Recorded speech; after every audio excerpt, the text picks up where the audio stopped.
മാന്യപ്രേക്ഷകർക്ക് നമസ്കാരം. സുഡാപ്പികളുടെയും ജമാഅത്തെ ഇസ്ലാമിയുടെയും വോട്ട് വാങ്ങി ത്രിതല പഞ്ചായത്ത് തിരഞ്ഞെടുപ്പിൽ മുന്നേറ്റമുണ്ടാക്കിയിട്ടുള്ള UDFന്റെ ഒരു പ്രകടനം ഞാനൊന്ന് ഇവിടെ കൊടുക്കാം. നിങ്ങൾ അതൊന്ന് കേട്ടു നോക്കൂ.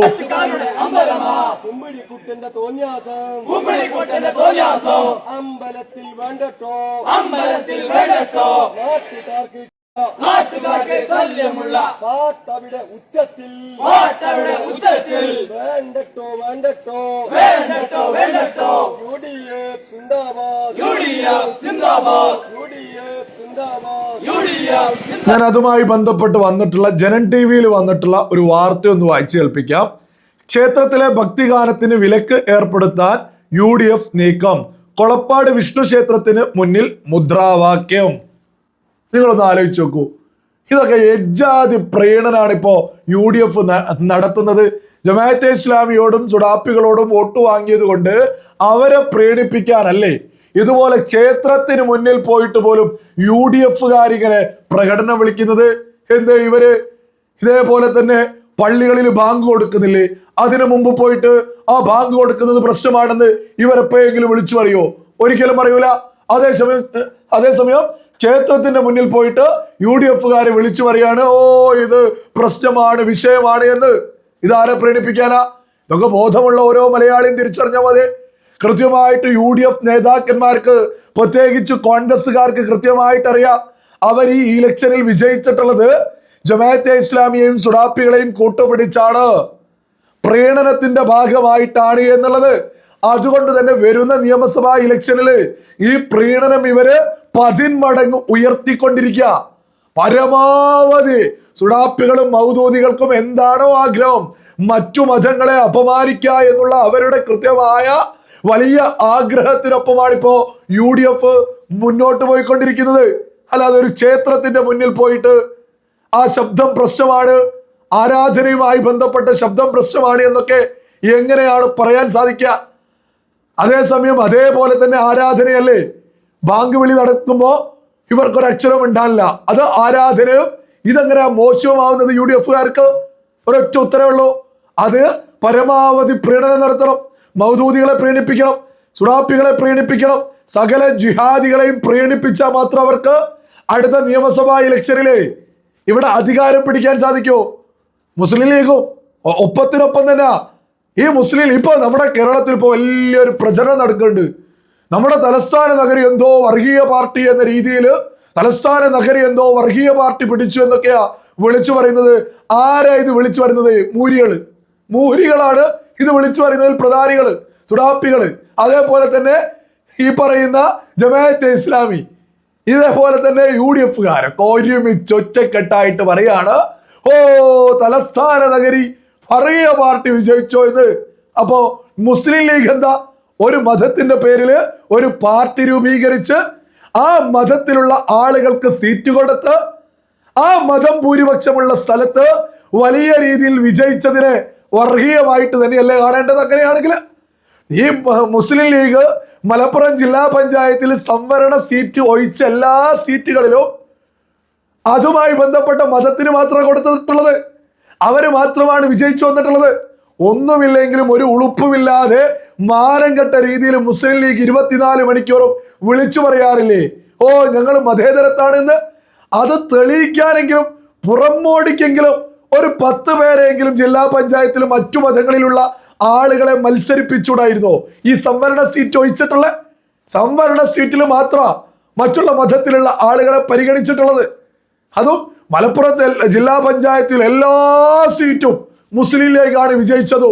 എന്തേ? രാഹുൽ ഗാന്ധിക്ക് വോട്ട് ചോരിയായിട്ട് വരാനില്ലേ? ഓ ആ അന്തരീക്ഷം അങ്ങനെയാണ്, ആ ജില്ല അങ്ങനെയാണ്, ആ പ്രദേശം അങ്ങനെയാണ്. അതുകൊണ്ട് അവർക്ക് വോട്ട് കിട്ടി വലിയ മതേതരത്വം. രാഹുൽ ഗാന്ധിക്ക് പ്രശ്നമല്ല, പ്രിയങ്ക ഗാന്ധിക്ക് പ്രശ്നമല്ല, കോൺഗ്രസിലെ ഒരു മരമൊണ്ണകൾക്കും പ്രശ്നമില്ല എന്നതല്ലേ നമ്മളിപ്പോ തിരിച്ചറിഞ്ഞുകൊണ്ടിരിക്കുന്നത്. അതേസമയം ഭാരതീയ ജനതാ പാർട്ടി എവിടെയെങ്കിലും വലിയ ഭൂരിപക്ഷത്തിൽ വിജയിച്ചാല് ചാടി വീഴും. 1 ലക്ഷം ഭൂരിപക്ഷം ഏതെങ്കിലും ഒരു ലോക്സഭാ സീറ്റ് കിട്ടിയാൽ മതി, ചാടി വീണ് ഉറഞ്ഞതുള്ളൂ. അതേസമയം ജില്ലാ പഞ്ചായത്തിൽ എല്ലാ സീറ്റ് വിജയിച്ചാലും ഒരു ഇലക്ഷൻ കമ്മീഷൻ പ്രശ്നമല്ല. അതാ അന്തരീക്ഷം, ആ പ്രദേശം അങ്ങനെയാണ്. അതേസമയം BJP ഭരിക്കുന്നിടത്ത് അത് ഇലക്ഷൻ കമ്മീഷന്റെ കൊള്ളയാണ്, തട്ടിപ്പാണ് എന്നാണ് രാഹുൽ ഗാന്ധി നിരന്തരം വിളിച്ചു പറഞ്ഞുകൊണ്ടിരിക്കുന്നത്. വെറുതെ അല്ല രാഹുൽ ഗാന്ധിയെ പപ്പു എന്നൊക്കെ വിളിച്ചിട്ടുള്ളത്, നമ്മളാരും വിളിച്ചതല്ല.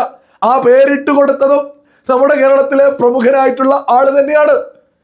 അപ്പൊ സകല ആളുകളും തിരിച്ചറിയാ, ഇവർ ഈ വർഗീയ പാർട്ടിയാ വർഗീയ എന്ന് തിരുവനന്തപുരത്ത് ഭാരതീയ ജനതാ പാർട്ടി വിജയിക്കുമ്പോൾ വിളിച്ചു പറയുമ്പോ ഈ പറയുന്നവരാണ് യഥാർത്ഥ വർഗീയവാദികളെ എന്നുള്ളതാണ് യാഥാർത്ഥ്യം. ഭാരതീയ ജനതാ പാർട്ടിയെ ഏതെങ്കിലും സംവരണ സീറ്റിലല്ല ക്രിസ്ത്യാനിയെയും മുസ്ലിമിനെയും മത്സരിപ്പിക്കുന്നത്. ക്രിസ്ത്യാനിക്കായിട്ടോ മുസ്ലിമാരായിട്ടോ മത്സരിപ്പിക്കുന്നത് ഭാരതീയ ജനതാ പാർട്ടി ഒരു സംവരണ സീറ്റിലല്ല. അതേസമയം മുസ്ലിം ലീഗ് ഇനി MLA സീറ്റ് എടുത്തു നോക്കുകയാണെങ്കിലും വേറെ ഏത് സീറ്റ് എടുത്തു നോക്കുകയാണെങ്കിലും അവർ ഈ സംവരണ സീറ്റിൽ മാത്രമാണ് മറ്റുള്ള ആളുകളെ, മറ്റു മതങ്ങളിലുള്ള ആളുകളെ മത്സരിപ്പിക്കുക. എന്നാലും നമ്മുടെ കേരളത്തിലെ മതേതര കേരളത്തില് ഇതാണ് വലിയ മതേതരത്വം.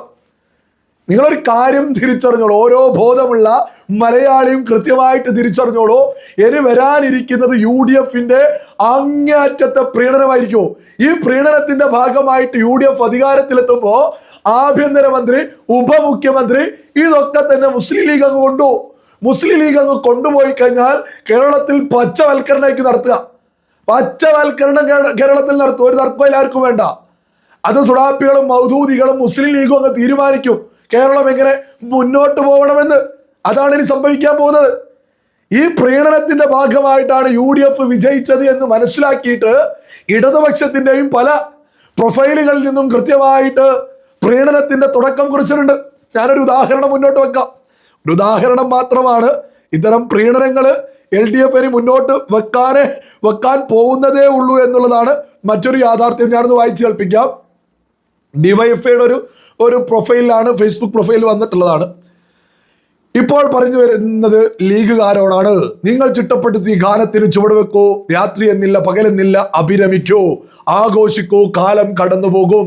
പക്ഷേ ഓർക്കുക, ബാങ്ക് വിളികൾ ഒരു ദിവസം അസ്വസ്ഥതയായി മാറും. നിസ്കാരപ്പായ വിരിക്കാൻ പോലും ഇടമില്ലാത്ത അവസ്ഥ വരും. പെരുന്നാളിന് പോത്തിനെ വെട്ടിയാൽ കഴുത്തിന് മുകളിൽ തല കാണില്ല, മുകളിലെ തല കാണാതാകും. രാമമന്ത്രം നടുവയിൽ ഇരുന്ന് ചൊല്ലിക്കൊടുക്കേണ്ടി വരും.